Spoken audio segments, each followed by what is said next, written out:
Bem, então, olha, já tem quórum suficiente, vamos dar início, né? Nossa reunião magna, no nosso 38º ano ininterrupto, né? Logo, logo 39, daqui a pouco, daqui a 2 anos, 40.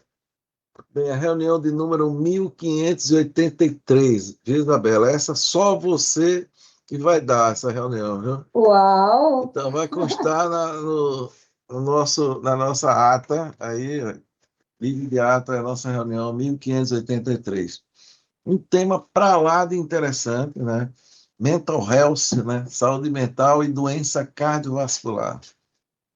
A doutora Isabela Tavares de Góes, que médica pela universidade, nossa aluna, especialista em cardiologia pela SBC, cardiologista da nossa instituição, e muito nos honra, nos orgulha, pós-graduação em medicina do estilo de vida pelo Hospital Israelita Albert Einstein, pós-graduado em Medicina do Esporte pela Estácio, certificado em Medicina do Estilo de Vida pela International Board of Lifestyle Medicine. Então, não tem ninguém mais qualificada para falar desse tema aí, né? Porque você vai falar de uma coisa que você pratica, né, Isabela? Então, a tela é toda sua. E muito obrigado aí por ter vindo aqui mais uma vez nos prestigiar aí com suas apresentações. Então, a tela é É, sua.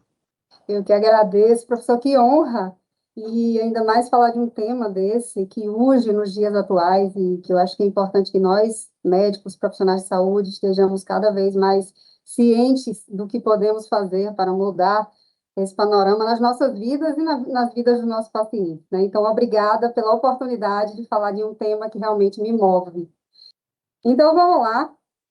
Eu sempre repito isso, que não há sem saúde mental não há saúde cardiovascular.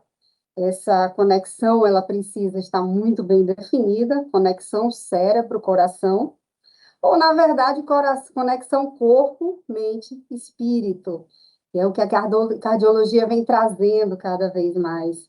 Não adianta a gente só prescrever, resolver o problema do paciente, mas a gente precisa buscar construir saúde, e nessa busca por saúde, a gente precisa ver o paciente como um todo, precisamos ter uma visão integral. E para isso, a gente precisa avaliar não só o corpo, mas a mente e o lado espiritual, que a cardiologia ela é protagonista nisso, em trazer cada vez mais evidências mostrando a importância da saúde espiritual nesse panorama também. E não só isso, mas esse artigo, inclusive, fala também do todo. É o nós conosco, né, com o outro e com o todo. A gente precisa lembrar do ambiente. Não há saúde também sem um planeta saudável. E isso precisa estar nas nossas aulas, nas nossas conversas, no nosso advocacy, como eu falo, que é para espalhar essa mensagem. Então, fato que nós negligenciamos muito a saúde mental durante um bom tempo. Que bom que a gente vem falando mais sobre esse tema.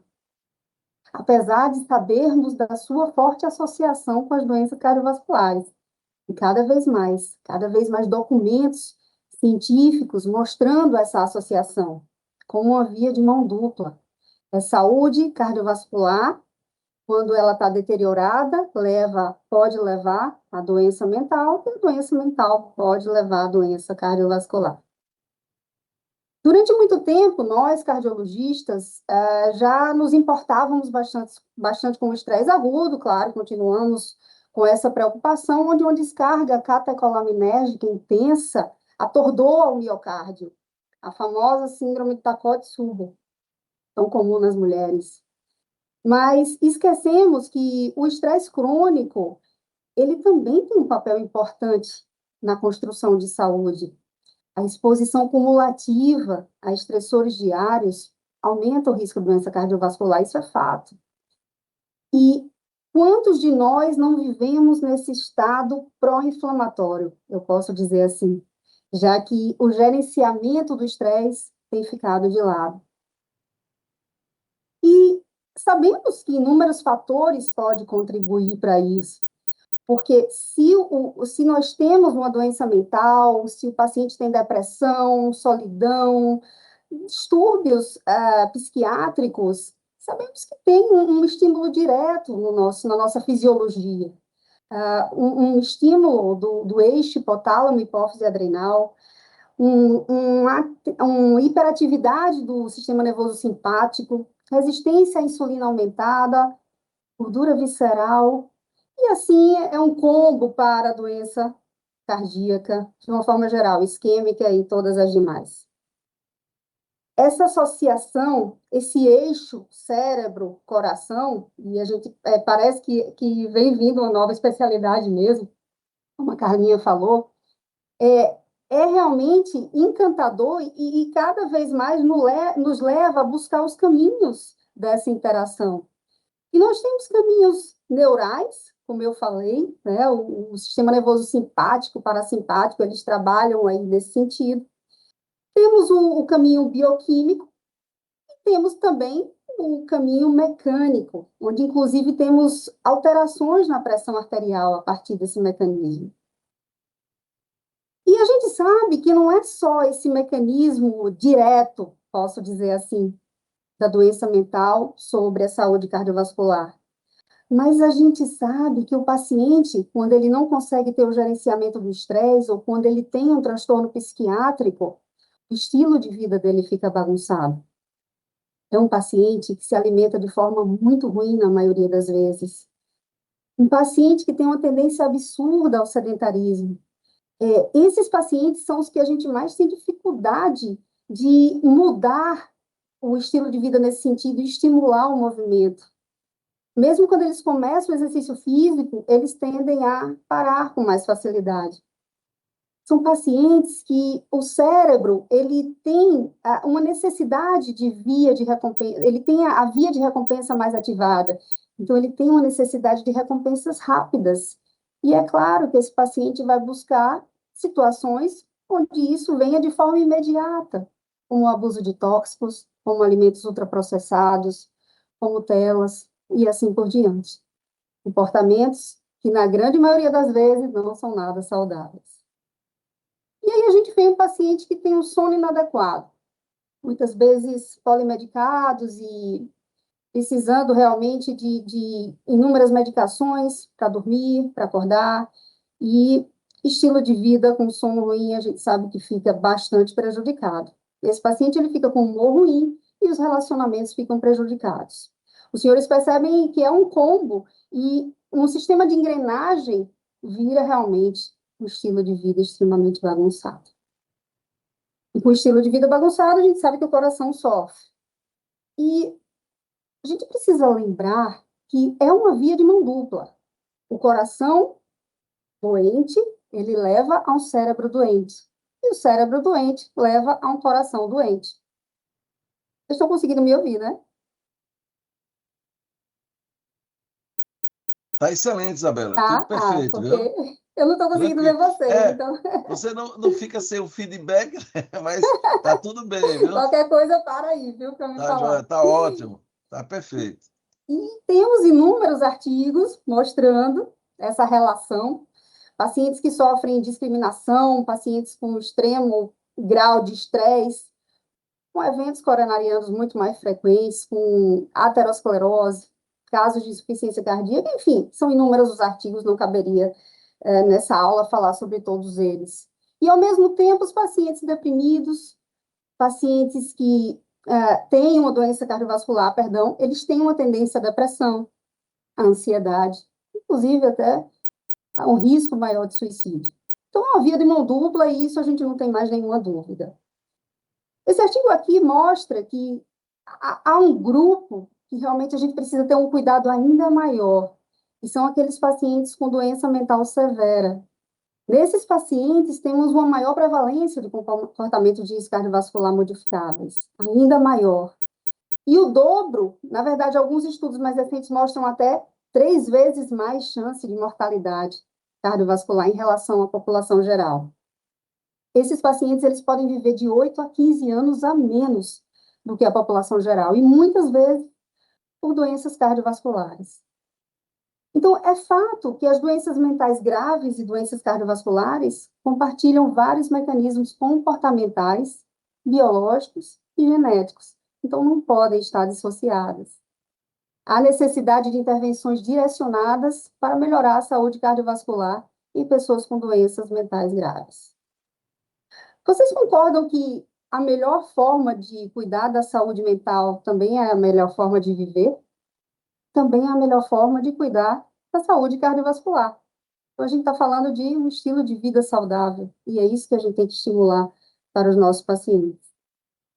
O grande problema é que é preciso primeiro olhar para a gente mesmo. Então, um grupo que a gente tem uma dificuldade de realmente entrar naquele talk the talk, walk the walk. Então, a gente fala, orienta, mas quando olhamos para nós mesmos, vemos que o autocuidado está bastante prejudicado. E é preciso lembrar que há inúmeras evidências mostrando que, quando nós nos cuidamos, a gente consegue ajudar melhor o paciente a se cuidar. Quando nós cuidamos da nossa saúde mental, a gente vai ter uma maior facilidade para ajudar esse paciente a ter também uma saúde mental mais equilibrada. Então, isso aqui é para chamar a atenção dessa necessidade da gente de dar um passo para trás e se olhar primeiro. Afinal, cuidar de si é um compromisso ético no cuidado com o outro. O problema é que a gente vive num grau de ansiedade, burnout, e realmente são inúmeros os casos de colegas com realmente a saúde mental deteriorada. E isso a literatura vem trazendo, e é hora da gente falar mais sobre esse tema e cuidar mais desse aspecto. Afinal, o estresse ele é necessário e a gente atinge a melhor performance quando a gente tem um certo grau de estresse. A gente precisa disso. Mas na nossa profissão, chegar à exaustão, à ansiedade, frustração e burnout não é infrequente. Tenho certeza que todos vocês aí conhecem pessoas, ou talvez até estejam nesse nível.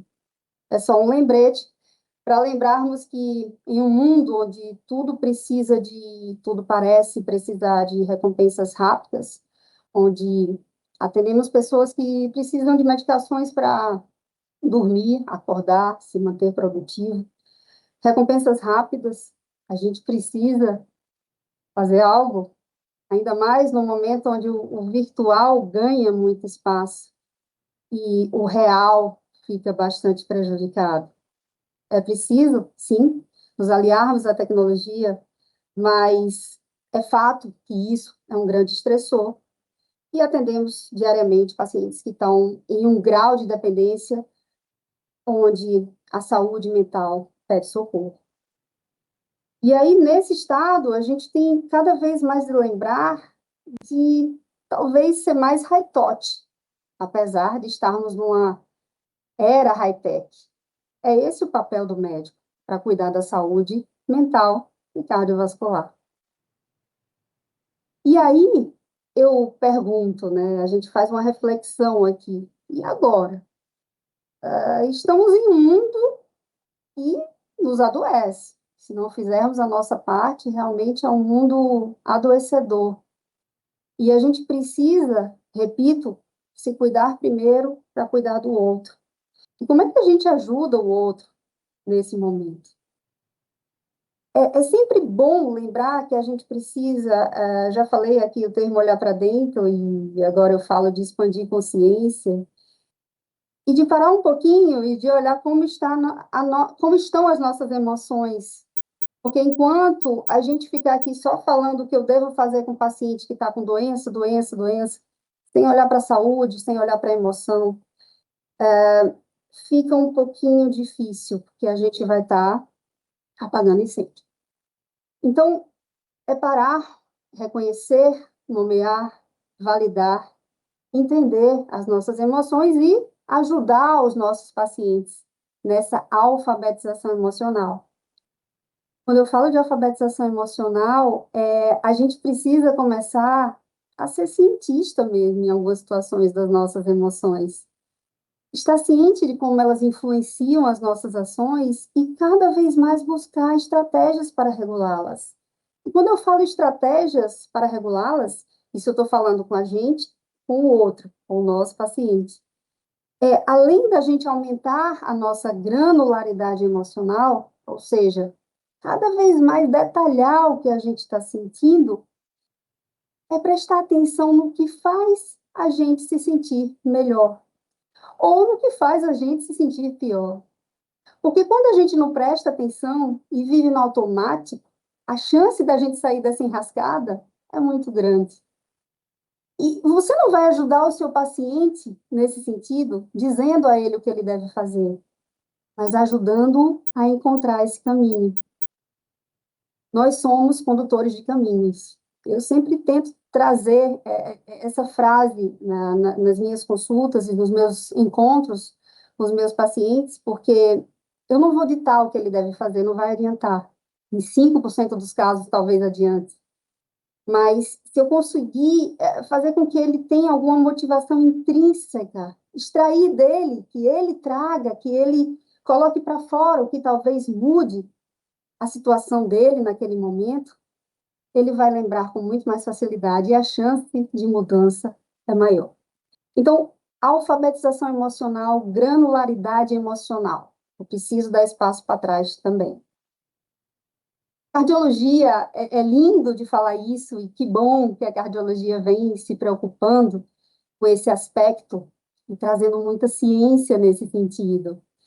No Life's Essential 8, eles já trazem como o bem-estar subjetivo, a gratidão, o otimismo, o senso de propósito, a própria atenção plena, o mindfulness, ele pode favorecer a nossa saúde cardiovascular. E o contrário, hostilidade, agressividade, o estresse crônico, pessimismo, depressão, deteriora a saúde cardiovascular. E isso pode trazer uma mudança, inclusive, de 30% de aumento de risco cardiovascular. Então, se a gente tem esses dados, por que não levar isso para os nossos pacientes e tentar criar um ambiente, não de positividade tóxica, mas um ambiente sentido, porque sim, o coração sente. E aí veio o Life's Crucial 9, onde ele trouxe a saúde psicológica como um possível componente da saúde cardiovascular ideal. Sim, ainda precisa de mais evidências, de melhores formas de avaliar como que essa métrica entra, como que vai ser a avaliação adequada do psiquismo do paciente, mas entra entre os principais aspectos de uma saúde cardiovascular. E precisava entrar mesmo, porque a literatura não deixa dúvida dessa relação. Então, como o Life's Essential 8 trouxe, os fatores psicológicos positivos, eles influenciam a saúde cardiovascular. E a gente precisa estar lembrando deles. Quando eu coloco a atenção plena aqui no centro, e eu venho falando muito também sobre mindfulness, porque é uma técnica que me encanta, porque ela difundida no Oriente, mas quando ela vem para o Ocidente, trazida pelo John Kabat-Zinn, ela já vem como uma técnica amiga da ciência. Ela vem com abertura para ser bastante estudada. Então, a gente sai daquele ponto de falar sobre meditação como algo mágico, como algo muito distante da ciência, e traz para algo que faz completa diferença, e que a gente tem ciência robusta mostrando isso cada vez mais. Atenção plena é a gente trazer a atenção para a atenção. Não precisa ficar sentada, que tem a meditação mindfulness, mas quando a gente fala em um estilo de vida mindfulness, é um estilo de vida onde a gente presta atenção no que faz. Repito, sai do automático, vive mais o presente, que é o presente. Então, é a tal da vida vivida, sair da vida não vivida. E isso muda completamente a nossa saúde. E por que não também, se a gente está falando desse tema, não falar de espiritualidade, já que a cardiologia vem trazendo como a espiritualidade pode aumentar todos esses fatores. A gente pode ser mais positivo, a gente pode se aproximar mais de emoções positivas quando a gente cultiva o nosso sagrado, ou, enfim, a espiritualidade de cada um, que não precisa ser religião. E assim a gente aumenta o autoconhecimento, autoconfiança, resiliência e a crença na possibilidade de autodeterminação. Essa possibilidade de autodeterminação, a autoeficácia, acreditem, se a gente fortalece isso no paciente, a gente vai ter um aliado e a gente vai ter um paciente que vai ter uma tendência muito maior à mudança. E aí, recentemente, esse ano, veio um documento lindo da ESC, era extremamente necessário isso, para difundir, para lembrar que a cardiologia precisa realmente estar aliada com a psiquiatria e não só médicos, mas diversos profissionais de saúde precisam estar integrados nesse objetivo de mostrar que saúde mental e cardiovascular, elas convivem em uma via de mão dupla. Então, para isso, aquele paciente que a gente atende, cardiopata ou não, mas que a gente tem a chance, uma janela de oportunidade de encontrar, é fundamental que a gente entenda o que está acontecendo com aquele paciente em termos de emoções, em termos de ambientes, em termos, não adianta, ele pode dizer que está sintomático, mas é necessário ter uma busca ativa, e a gente sempre vai achar algo que ele gostaria de dividir com a gente. E talvez a gente mude a vida desse paciente a partir daí. E esse documento traz muito bem isso. Ele mostra que, quando eu falo busca ativa, é realmente um rastreio. E ele traz, de uma forma muito simplificada, digamos assim, estratégias para que a gente consiga, com perguntas simples, entender se aquele paciente tem algo que a gente precise atuar, tem algo que a gente precisa de uma ajuda do colega psiquiatra, de um psicocardio team, como eles trazem. E aí, passo por passo, desde uma escuta ativa, desde perguntas abertas, entrevista motivacional, ao mesmo tempo observando como está o estilo de vida daquele paciente e, de repente, redesenhar o estilo de vida com ele, observar se ele precisa do TCC, de mindfulness, da forma de atuar na questão psíquica desse paciente, e a gente vai estar ajudando bastante.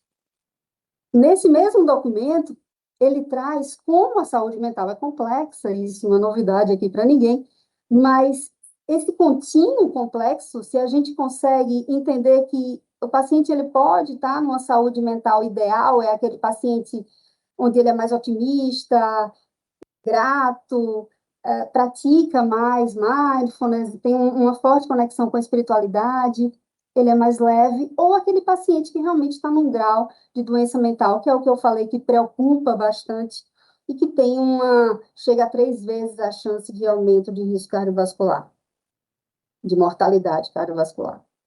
Então, quando eu falo do psicocardio team, que isso não seja apenas teoria, mas que a gente consiga implementar na nossa prática, ainda é teórico, mas quanto mais a gente fala sobre isso, mais a gente tem chance, inclusive no nosso hospital, de colocar esse grupo. Existe o Heart Team, por que não ter um Psicocardio Team? Onde enfermeiros, psiquiatras, psicólogos, cardiologistas, e inclusive a família entra muito aí nesse sentido da decisão compartilhada. Há uma troca de saberes onde a ajuda ao paciente vai ser muito mais fácil. Até porque ninguém ajuda o paciente a melhorar a sua saúde mental ou até a saúde cardiovascular também sozinho. É sempre necessário que exista um grupo, pelo menos que exista a conversa entre nós. E aí quando eu falo que eles trazem estratégias para simplificar a nossa avaliação, eles trazem esses princípios que eu considero bastante útil, onde alerta o cardiologista ou quem vai atender o paciente, não precisa ser necessariamente o cardiologista, mas aquele que tem contato inicial com o paciente, a reconhecer se há algo mental, alguma relação ali entre saúde mental e saúde cardiovascular. Checar os sintomas desse paciente, ver as condições cardiológicas, emocionais durante esse encontro. Usar ferramentas validadas para o screening. E existem ferramentas relativamente simples, a gente sabe que muitas das vezes a gente não vai conseguir atuar, a gente vai precisar de Carlinha, vai precisar do colega psiquiatra, mas eles trazem ferramentas, às vezes 2 perguntas que a gente faz para aquele paciente, inclusive existem, eu comecei a usar, inclusive, questionários que me ajudam bastante. O paciente responde, se quiser, eu deixo muito bem à vontade para antes do nosso encontro ele responder.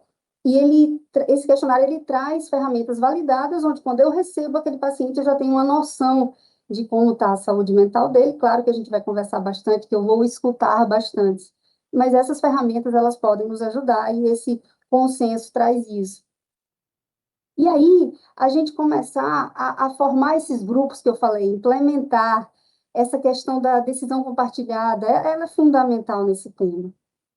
E também empreender estruturas, tentar implementar também estruturas onde a gente consiga mudar e ter uma integração maior mental, cardiovascular. Isso aí precisa de muito tempo, precisa de muito esforço, precisa de grupos, não vai ser de um dia para o outro, mas a gente pode conseguir que serviços tenham isso de rotina. E a partir daí avaliar, né, um suporte educacional, uma mudança no manejo, como é que está? Como é que esse grupo está conseguindo atuar na saúde mental e cardiovascular desse paciente? Então, isso aí é um guia para a gente, na verdade, lembrar de buscar, dessa busca ativa na saúde mental do paciente. E também entender de onde vem o fator estressor.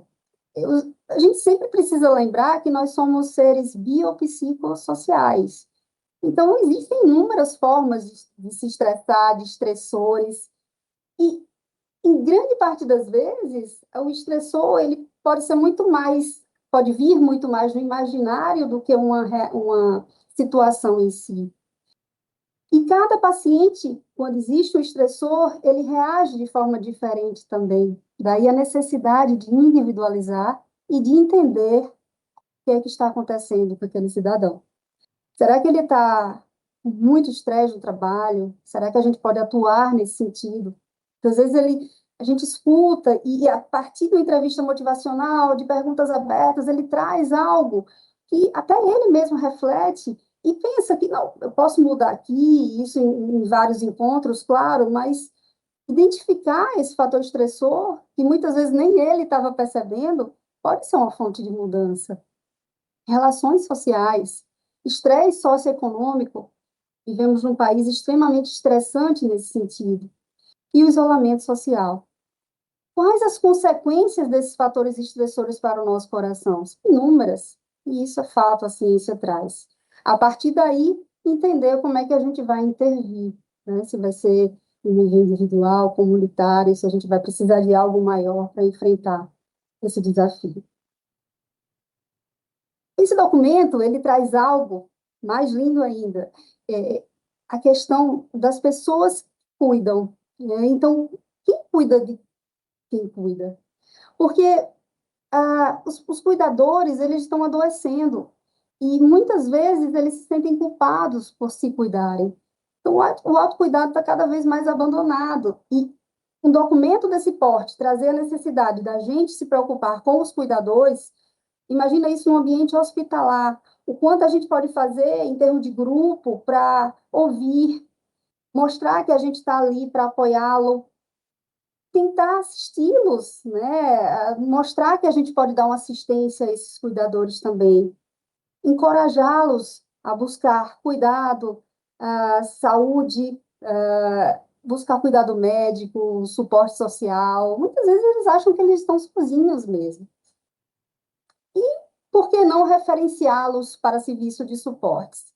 Então, esse olhar para alguém que vive muito na sombra e que vive muito se sentindo culpado e que depois adoece e que aí não tem nem como cuidar de quem precisava, é algo que chama atenção e que a gente não via isso nos nossos documentos. Então, entender quando a gente vai atuar, como a gente vai atuar e em quem a gente vai atuar é de extrema importância. O ideal é que no primeiro encontro a gente já tenha essa conversa, essa estratégia, essa forma da gente avaliar a saúde mental, pelo menos para ter uma ideia. E a partir daí, ou em situações onde um paciente teve um infarto, teve algo agudo, em seguida, a gente cuidar logo nesse sentido no início. E a partir daí decidir de quanto em quanto tempo a gente vai poder precisar atuar nesse sentido. Existem formas simples, como eu falei, de 2 perguntas para a gente entender se aquele paciente precisa de algum suporte. Se a gente percebe que isso é maior do que o que a gente pode ajudá-lo, por que não a gente encaminhar, e o psiquiatra precisa entrar nesse sentido, discutir com esses colegas, voltar aqui para o psicocardio team e referenciar para um suporte maior, para a medicação, para o que for necessário. Então, essa necessidade da gente entender que a gente precisa atuar sempre que possível, principalmente nos primeiros encontros, e sim, que a gente pode entrar nesse mundo mental do paciente e que a gente pode ter alguém para dividir essa situação, isso dá um alívio, dá uma tranquilidade enorme para a prática clínica. E quem vai mais ser ajudado aí é o paciente. E a partir daí, quando a gente vê que a gente vai avaliando e observa que existem pacientes que precisam de mais cuidado, e aqueles onde realmente precisam de extremo cuidado, a gente consegue referenciar para quem for a pessoa ou o grupo melhor para atuar em cada paciente que precisa desse cuidado. Nesses pacientes de doença mental severa, que eu falei, realmente aí precisa de um cuidado extremo, a gente observa como o risco deles aumenta quando eles têm um estilo de vida ruim, quando eles estão obesos, dislipidêmicos, a depender dos fatores de risco que eles têm, das drogas usadas. A gente consegue colocar numa balancinha, mesmo esses pacientes mais graves, e avaliar as condições de maior risco cardiovascular e de menor risco cardiovascular. E quando eles estão em situações onde, muitas vezes, na verdade, a gente pode jogar essa balança para o lado de cá, a gente vai estar já fazendo um grande benefício. E aqui eu falo muito na questão do estilo de vida, onde a gente pode já ir atuando nesse sentido, em colaboração com o psiquiatra, isso pode fazer uma grande diferença. E aí eu não podia deixar de falar da diferença entre homens e mulheres, né? Realmente o sexo, o gênero paciente é de extrema relevância, e a gente vê isso, a cardiologia da mulher vem trabalhando bastante com nós mulheres, talvez porque a gente procure mais, a gente saiba lidar, parece, né? Alguns estudos mostram que a gente talvez mostre mais, extenue mais o que a gente está sentindo, mas, enfim, o fato é que há uma prevalência maior de ansiedade, depressão e inúmeras situações cardiológicas entre as mulheres, e os homens têm mais dificuldade realmente de colocar isso para fora, e talvez a gente esteja perdendo algumas situações onde, atuando e de uma forma mais ativa, a gente consiga identificar mais precocemente. Mas entender que somos diferentes e a forma de atuar também precisa ser diversa, isso pode fazer uma grande diferença no resultado. Mais um grupo que chama bastante atenção, o documento, que são os pacientes mais idosos, onde existem inúmeras medicações, né? Então, polifarmácia, risco de queda, risco maior de depressão, multimorbidade. Então, como a gente não vai individualizar e buscar um suporte maior para a saúde mental desses pacientes? Então, é entender que a idade, os idosos realmente merecem um olhar mais cuidadoso nesse sentido. Quando a gente está falando de idoso, a gente não pode esquecer que o isolamento social e a solidão têm graves consequências para a saúde. Os riscos à saúde são comparáveis a fumar diariamente ou ao consumo excessivo de álcool e até mesmo a obesidade. E esses pacientes estão cada vez mais isolados, principalmente depois da pandemia.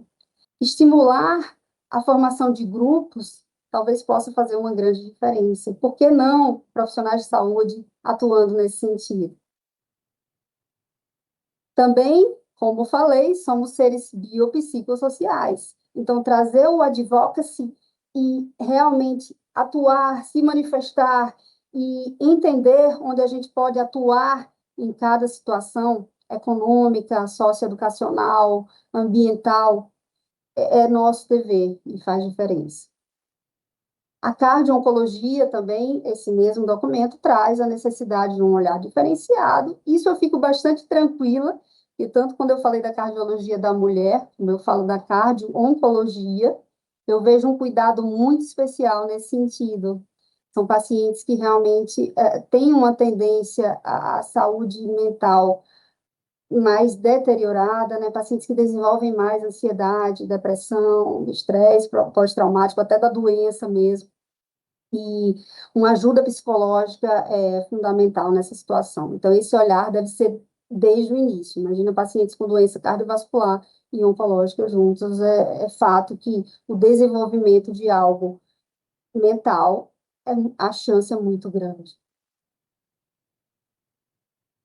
E aí, eu gosto sempre de lembrar, porque a gente tem uma tendência, nós cardiologistas, a querer manipular essa máquina como se fosse isso, né? Tratar, prescrever medicação, e precisamos mesmo, mas eu estou lembrando aqui do outro lado, sabe? Que no dia a dia, na nossa prática, a gente acaba esquecendo. Não é só consertar, não é só manipular, controlar. É um órgão que ele pode não ser a fonte dos nossos sentimentos, mas é intensamente sensível a eles. Então, trazer para nós mesmos e para os nossos pacientes o que nos aprisiona e o que nos liberta, talvez seja a chave para esse equilíbrio da via de mão dupla, saúde mental e saúde cardiovascular. Então, que bom, obrigada pelo convite para dar essa aula, porque quanto mais a gente fala sobre esse tema, mais a gente lembra que o nosso objetivo é construir saúde, é trazer o florescimento do ser humano e não apenas sermos a oficina, agente de uma oficina, mas agentes de uma escola educacional, trazer ferramentas para que o ser humano floresça. E aí, a partir sempre de abordagens acessíveis que esse paciente, ou esse documento eu trouxe, me chamou bastante atenção a facilidade com que ele traz isso para a gente, sempre baseado em evidência, e uma medicina cada vez mais centrada na pessoa. Obrigada. Muito bem, Isabela. Parabéns aí pela apresentação, não só pelo tema, né, que você tem abordado, mas por também estar se dedicando a isso, né? Eu acho que você escolheu um caminho certo que seguramente todo cardiologista, né? Estou falando cardiologista porque é o foco, né? Mas toda a especialidade médica vai ter que focar nessa interação. E um dado curioso é que eu estava lembrando aqui, enquanto você estava falando, porque você fez uma viagem bem interessante, que mesmo no conceito da prevenção, você veja que depois, desde 61, quando foi publicado o primeiro trabalho do estudo de Framingham, mostrando fatores de risco, né, começou a ter um declínio de mortalidade de doença cardiovascular, mas estagnou no patamar aí de 30%, 31%, desde 2009, 8, 9, 10. Aí o American Heart resolveu mudar o foco, né, de evitar assim, o foco de puramente tratar a doença, mas de promover a saúde, né? Não só a saúde individual, como coletiva. Aí, quando veio primeiro o Simple 7, né? Depois isso foi em 2010, que você vê, 2022, 12 anos depois, não mudou muito. Aí aparece o Life Essential 8, em que eles colocaram, entre outros, tal, a qualidade do sono. E todos nós sabíamos assim, que vinha alguma coisa aí mais aí. E ficava aquela dúvida se seria espiritualidade, se seria saúde mental, ou um mix dos dois aí, que parece que é o que você mostrou para a gente. No sentido assim, sobretudo pelo esse conceito de expossoma, né, que você mostrou bem aí, que são 3 domínios a princípio, né, que é poluição, infecção e saúde mental. E você abordou muito bem aí em todos os aspectos. Eu achei fantástico o que você falou e está de parabéns. Eu vou pedir aqui a Zé Augusto para continuar coordenando, porque eu vou ter que sair aqui para atender um paciente, mas não podia deixar de lhe Souza, parabenizar. passa aí para Maurício. Maurício, quer falar alguma coisa, Maurício? Então, eu queria passar para Maurício, agradecer a presença dele e agradecer também a presença de Carla, né? Aqui, nossa psiquiatra aqui, que, sem dúvida nenhuma, também nos brinda com a presença dela e pode contribuir bastante aí. Maurício, a palavra é sua e eu vou deixar aqui, viu, Isabela, com o Zé Augusto coordenando aí o restante da reunião. Ele que é bem Obrigada, apropriado professor. para isso, é casado com a psiquiatra, meu amigo, tem tudo a ver, né? Um time perfeito aí, né? E aí, Maurício, por Boa favor. noite, amigos da nossa Sergipe. Não é a primeira vez que eu participo destas sessões daqui da minha terra, da boa terra, para você, principalmente pelo carinho e amizade que tenho pelo amigo Souza, pelo amigo Barreto. Isabela, parabéns. Isabela, você trouxe o eu, você trouxe o nosso, você trouxe o homem, você trouxe a mulher, você trouxe o espírito, você trouxe outras conotações médicas que hoje em dia se fazem necessários na relação médico-paciente. Você foi brilhante. Você conseguiu nos colocar numa posição espiritual, sensorial, do nosso eu. Não sei se Souza concorda, se Barreto concorda, mas você trouxe uma medicina que precisa ser tratada nos dias de hoje. Nesta medicina que está se deteriorando um pouco na relação médico-paciente, está se mercantilizando a cada dia que passa, mas você trouxe o nosso eu. Parabéns, menina. Você vai longe. Você realmente, Isabela, eu acho que Sergipe está de parabéns de ter uma médica da sua qualificação. Não quero me estender para não ser prolixo, mas sou mais velho do que você, bem mais velho, tenho idade de ser seu pai e tudo, mas parabéns. Me encheu os olhos, me encheu o espírito, e eu fiquei muito feliz de tê-la ouvido durante esses 45 minutos. Souza, parabéns por tê-la escolhido. Barreto, parabéns por tê-la escolhido. E seja feliz na sua trajetória, Isabela. Nós Isso é que sem ficamos palavras gratos, aqui. Maurício, com o seu comentário, né?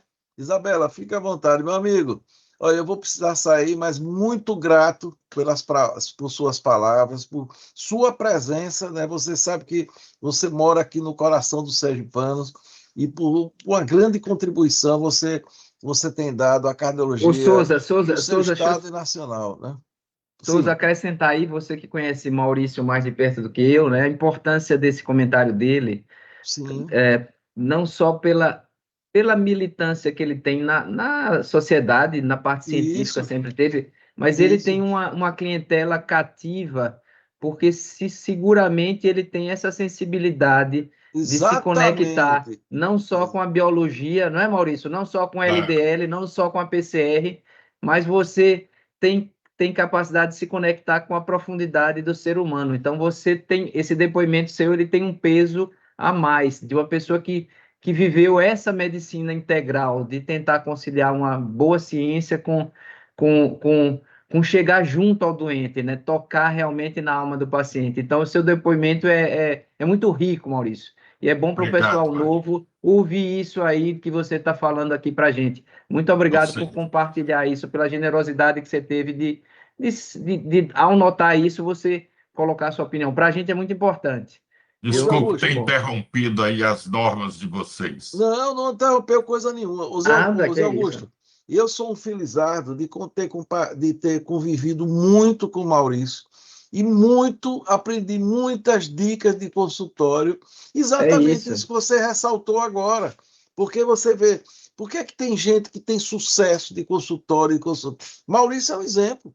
Você vê ele aqui, porque exatamente por tudo isso ele conjugou ciência empatia, não é? E isso se traduziu num relacionamento, porque não adianta você ser um craque no estudo e não conseguir transmitir isso para o paciente, né? Maurício teve sempre essa visão. Você, Maurício, já foi, é tudo isso aí. E eu concordo assim embaixo com o que o Zé Augusto falou. Isabela, você Obrigado. recebeu um elogio de uma pessoa desse nível aí, mostra aí que você está no caminho certo, viu? Tá, Parabéns. Muito, muito parabéns. feliz, uma Obrigado. gratidão enorme, doutor Maurício, realmente bastante emocionada aqui. E o meu maior objetivo era esse, o resgate da medicina, que a gente conheceu, né, e lá atrás, e não quer que ela acabe, a gente quer que ela melhore nesse sentido, cada vez mais humana. Então, esse depoimento realmente de trazer Também me uma emocionei, medicina Isabela. Também me emocionei. sem palavras aqui, realmente. Hoje eu não durmo, viu, Dori? Muito feliz, muito obrigada. Obrigado. Zé Obrigado, Augusto, viu, é com Maurício? Zé Augusto, é com você. Olha, eu estou aqui, o telefone não Não, para de tocar, mas eu não quero sair, fico eu, sem querer sair. não, eu acho que a síntese que o Maurício fez, né, foi uma síntese muito apropriada. Eu acho que diz tudo que você apresentou aí para gente, não só o dado científico, que você tem muita base, muito lastro, mas também porque você está fazendo essa reunificação aí do científico com o humano, né? E você tem um exemplo aí, como já foi dito e todos sabem, todos daqui de Sergipe sabem, que você vive isso, né? Você vive a busca de um estilo de vida que possa ser promotor de saúde global e cardiovascular, em especial, que a gente está discutindo agora, né? E trazer essa conexão da mente, né? Qualquer conceito que a gente dê, se a gente vai chamar de mental, saúde mental, espiritual, para mim isso é mais secundário, isso é mais uma discussão acadêmica, semântica, mas não é o que não é o que é relevante. Relevante é a gente fazer o doente realmente se conectar com ele a partir, talvez, do nosso encontro, mas despertar ele para aquilo que faz ele vibrar numa frequência de saúde, né? Todos nós sentimos, né, quando a gente se conecta com uma frequência de saúde, né? A gente sente. Às vezes a gente não sabe denominar, mas a gente sente uma plenitude, a gente sente um prazer, né? E eu acho que a gente precisa estar atento a isso, né? Toda hora no consultório a gente vê pacientes, como se diz, procurando encrenca, né? Procurando encrenca, seguindo muitas vezes o ego, como o Maurício falou, você trouxe o eu, então seguindo muito mais o ego, aquele ego que você sabe que ele vai bater na parede, você sabe que aquele ego vai adoecer, vai levar ele para um processo de doença, vai levar ele para sintomas neuróticos, mas ele tem coragem de abdicar, né? Aquela frase do Hipócrates, né? Converse com ele se ele está disposto a abdicar daquilo que o adoece, né? Se ele está realmente a fim de abandonar. Então, você traz isso. E sua trajetória agora, né, com o grupo da MEV, próximo ano a gente tem evento. Então, eu vou fazer só uma pergunta, assim, básica de toda a revisão que você fez, e isso também é um dado que me que interessa, que eu acho que a gente que precisa perseguir isso também do ponto de vista médico, científico, ou seja, alguma intervenção farmacológica mental tem alguma perspectiva, se você tenha visto, de redução, né? Por exemplo, a gente, eu vou falar agora no Congresso do Dr. Gilson sobre obesidade, e só em 2016, talvez com a liraglutida, depois a gente teve, agora com a semaglutida especificamente, em 23 com o Select, que mostrou que reduzir a obesidade com remédio reduz evento. Mas você viu alguma coisa, Isabela, a depressão pós-infarto, a depressão pós-AVC e o uso da medicação tendo alguma, digamos, alguma esperança em reduzir o medicamento? Nessa diretriz, eu não li em profundidade a diretriz europeia, mas já foi ventilado alguma perspectiva nesse sentido? O que eles trazem nesse consenso é que a gente tem que ter uma lupa na parte farmacológica, né, e buscar sempre que possível os inibidores da recaptação seletivos da recaptação de serotonina, isso a gente já sabia, mas não fala, pelo menos eu não vi, talvez Carla possa contribuir aí de alguma forma, mas algo específico nesse sentido, Guto. Eu acho que não tem Porém, mesmo, né? Eu acho que é porque eu não tem acho que mesmo. não. Estimula bastante essa busca da lupa, que ele fala tanto. Essa conversa com o psiquiatra, no sentido do que está usando, o que pode interferir na parte cardiovascular, isso ele fortalece bastante, porque muitas vezes a questão de estar avaliando sempre, né?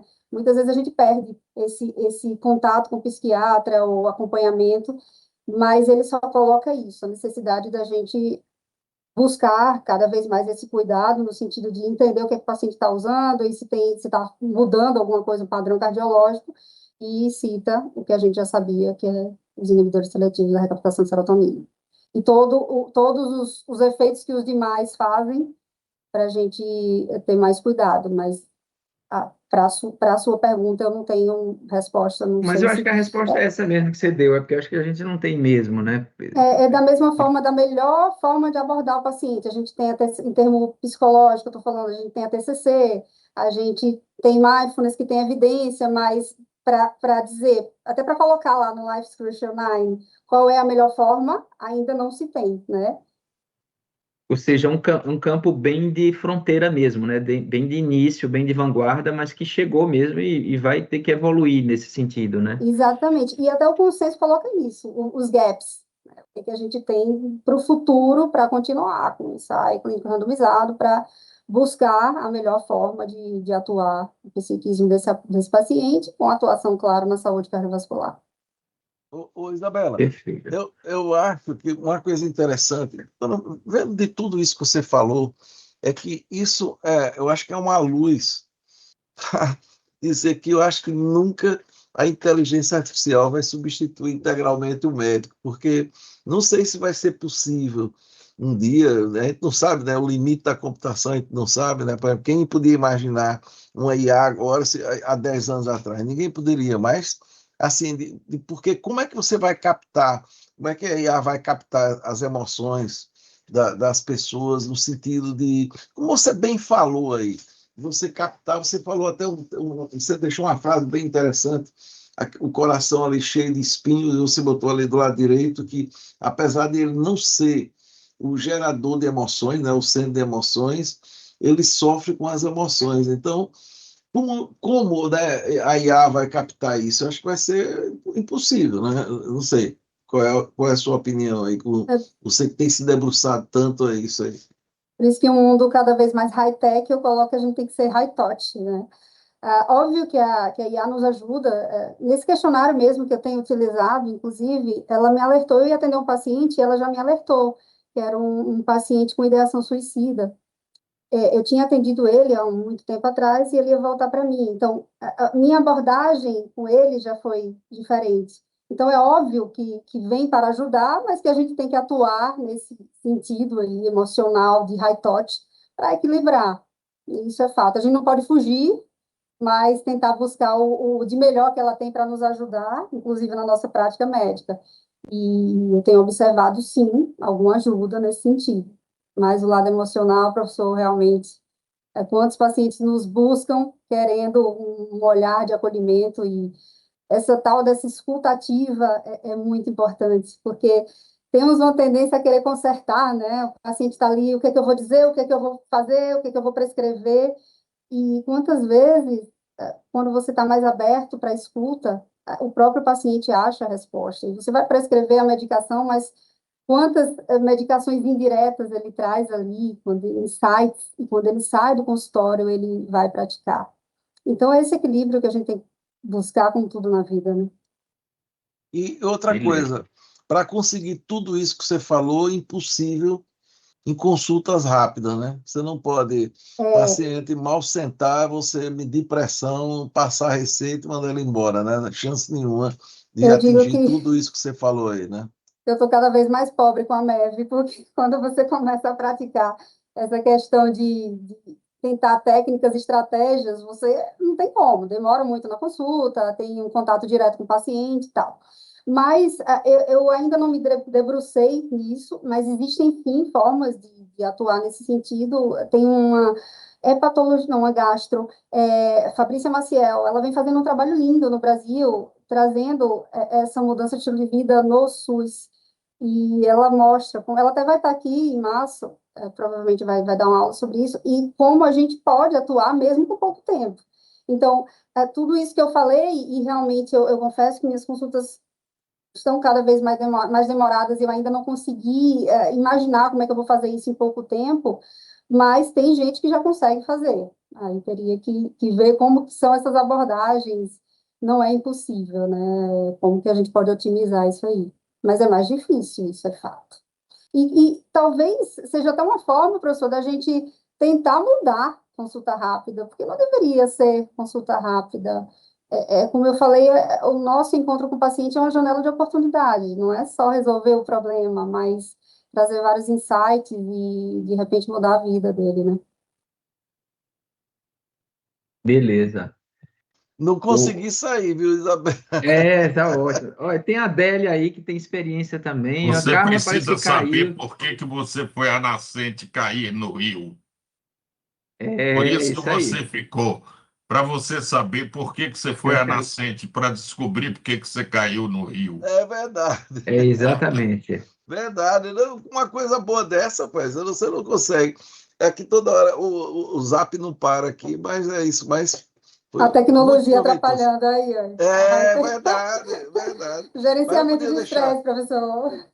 Foi fantástica, viu, a apresentação aí. Tem alguém mais que gostaria de fazer algum comentário? A Carla Aproveitar. caiu aqui, ela disse que... Não, eu caí, mas voltei. Ah, Ah, Eu então caí, tá. mas nesse tempinho eu cheguei na nascente para ver porque que eu caí e voltei. Belinha, parabéns. Eu vim escutando do HU até aqui, ainda continuo dirigindo, mas escutei toda a sua fala, parabéns. Já tinha te ouvido antes, sempre muito bom te ouvir. E, assim, na verdade eu fico brincando que vai surgir outra especialidade, a cardiopsiquiatria, não só pelo meu conflito de interesse em relação a isso, mas porque eu me admiro e comento isso com o Guto, o quanto as discussões de vocês são muito ricas, né? Eu participo de alguns eventos e vejo, e eu acho que, assim, na minha prática, seja no HU como professora, como docente, ou mesmo no consultório, né, conversando com os pais dos meus pacientes, eu tenho a impressão que a cardiologia é uma das especialidades médicas que hoje tem mais trazido essa preocupação e botado um foco na saúde mental como indissociável de uma saúde também cardíaca em dia. Né? Eu não vejo assim, eu me preocupo porque na formação médica a gente quase que não tem disciplinas voltadas para a área de saúde mental. E isso a gente vem questionando há muito tempo, sobre o currículo médico e a pouca inserção de matérias voltadas para a saúde mental. E hoje eu não vejo as especialidades se debruçando na saúde mental, como eu tenho visto esse movimento de vocês ultimamente. Então, parabéns, né? Porque não é só cérebro e coração, é cérebro e pulmão, é cérebro e tireoide, é cérebro e fígado, enfim, né? É cérebro e sistema gastrointestinal, cada vez mais essa associação está comprovada, né? Então, parabéns por essa preocupação, por esse cuidado, né, em vocês estarem discutindo isso. Quando eu voltei, eu estava terminando de ouvir você falar, não sei qual foi a pergunta de Guto, ou se ele colocou alguma coisa em relação ao uso de antidepressivos, né? Não sei se foi isso. Eu só atendo crianças e adolescentes, e algumas até têm cardiopatias, né? Na minha preocupação de avaliar a parte cardíaca para começar um tratamento para TDAH, eu terminei descobrindo um paciente de 9 anos que precisava de uma cirurgia cardíaca, ele assintomático e terminou sendo operado, né? Voltou depois da cirurgia para começar o tratamento comigo. Então, eu tenho esse cuidado também de fazer a avaliação antes de começar alguns tratamentos. Mas, apesar de não atender muito cardiopata, o que eu sei é que, assim, o que a gente tem usado mais é o escitalopram mesmo, por ser um antidepressivo serotoninérgico mais seletivo, que tem menos interação medicamentosa e que vai terminar interferindo menos, né, nesse paciente que já é cardiopata. Mas tem alguns estudos mostrando também bons resultados no uso da fluvoxamina, que é um antidepressivo mais dual, né? Não age só na serotonina. Inclusive, falando-se até numa certa cardioproteção com o uso da fluvoxamina. naqueles pacientes, claro, que tem alguma indicação para uso desse antidepressivo, né? Eu não sei se era disso que você e Guto estavam falando, porque quando eu voltei ele estava dizendo, Carla caiu, não sei se ela pode responder. Mas é isso, Belinha, parabéns, viu? E parabéns à cardiologia. Eu, de vez em quando, apareço nessa aula da terça-feira, porque vocês trazem temas que são bem interessantes e alguns me chamam. Esse de hoje me chamou. A E convite do você meu notou marido que a gente... e do professor e colega Souza. Os dois me convidaram, realmente, mas meu marido convidou primeiro. Você notou que a gente está precisando cada vez mais de você, né, Carlinha? Psiquiatria e cardiologia E juntinhos. eu quero estar junto sempre. Já vou me inscrever para março, viu, Belinha? Maravilha! Vai ser muito bom, vai ser uma troca linda. Ô, Carla, e olha, uma coisa, viu? Eu mandei para todos os psiquiatras que tinha na minha lista, só apareceu você, então você está de parabéns. Tá vendo? É a nossa Parabéns e obrigado aí psiquiatra, por né? ter vindo para nossa reunião, Ô, né? Souza, eu tive 100% de aceite, eu só mandei para uma, veio a que eu chamei. Rapaz, o meu... Verdade. Olha, o meu, Zé Augusto, a proporção foi baixa, viu? Muito baixa. Eu digo, puxa vida, mas legal. Mas lucramos aqui. Alguém quer fazer mais algum comentário, Zé Augusto? Só ratificar o que foi dito aí, né? Eu acho que o Maurição fez. Quem é? Eu quero só parabenizar Ou a a Belinha, Adele. porque Vamos assim, lá, é Adele. excelente. Eu venho estudando essa parte de saúde mental também, né? Meu TCC na pós de cardio-oncologia foi em saúde mental nos pacientes cardio-oncológicos.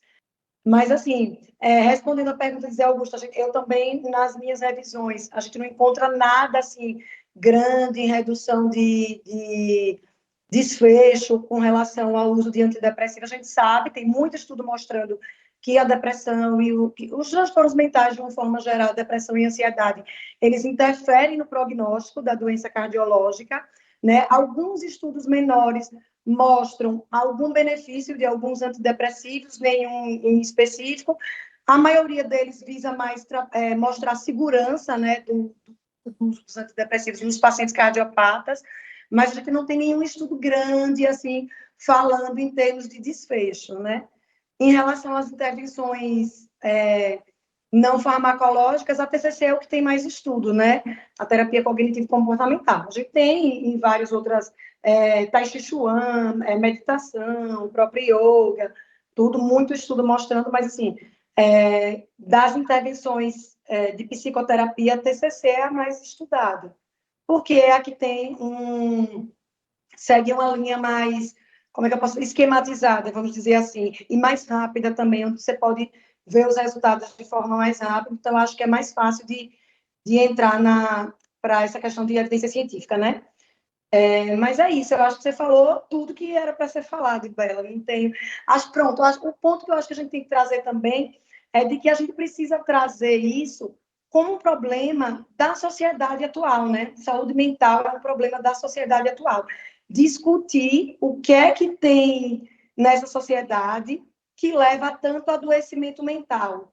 Essa sociedade do cansaço, né? Que aquele autor, o Bill-Chul Han, né? Fala muito dessa autocobrança, dessa sociedade, dessa perseguição de desempenho, de performance, que todos nós queremos, e agora com as redes sociais, isso cada vez maior para os nossos filhos, a sociedade, as gerações mais novas. Eu acho que é uma discussão que tem que ser levada em conta, não só na saúde, mas na sociologia, né? na parte da sociedade mesmo, de como da gente, do que a gente tem vivido como pessoas. É isso. Mas foi maravilhoso, estarei lá, já me inscrevi na MEV, estaremos lá em março. Que honra, muito obrigada, amiga. Bom demais ter você junto aí. E quando fala em espiritualidade, realmente temos a referência aqui. E vem fazendo um trabalho lindo também. Parabéns, viu? Beleza. Souza, você que dá o tom.